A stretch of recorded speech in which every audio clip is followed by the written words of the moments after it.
So, it's pretty well understood that the amount of time that we spend in bed is important. We want to try and get between 7 and 9 hours of sleep. And obviously this varies between individuals, but this is the typical recommendation.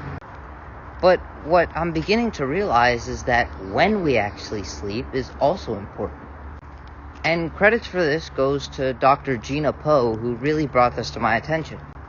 But it seems like if you go to bed later than normal, some of the processes that would typically occur right at the beginning of your sleep seem to get disrupted.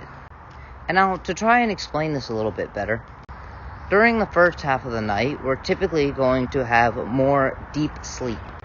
And during the second half of the night, we'll have much more REM sleep. And during deep sleep, we'll actually get the largest pulses of growth hormone. And now growth hormone is released in a pulsatile fashion throughout the entire day. However, some of these pulses can be larger or smaller than other ones. And the pulses of growth hormone that occur during deep sleep are much larger than those that occur during REM sleep. And these growth hormone pulses are actually extremely important for protein synthesis inside of the brain. And we typically associate protein synthesis with expanding our muscles. However, protein synthesis in the brain is similar to the muscle in which the brain gets stronger. And the reason for this is because the way that the brain communicates is very dependent on different types of proteins. Neurons and axons, all the receptors for our neurotransmitters and hormones are actually proteins. And the actual structures, being neurons that communicate, are also made up of different protein components. And we can really think of the brain as a building. And these protein components are like all of the machinery inside of the building.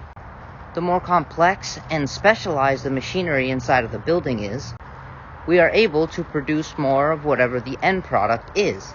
And in the case of the brain, these end products are actually learning and memory. And once again, it's this growth hormone pulse that really contributes to protein synthesis inside of the brain.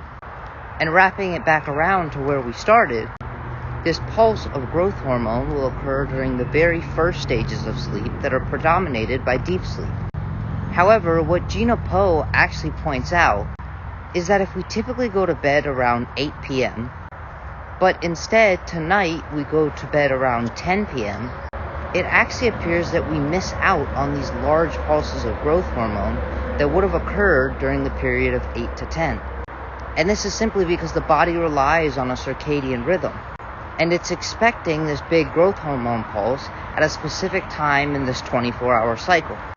And to facilitate this growth hormone pulse, we would need to be in deep sleep during the hours of 8 to 10.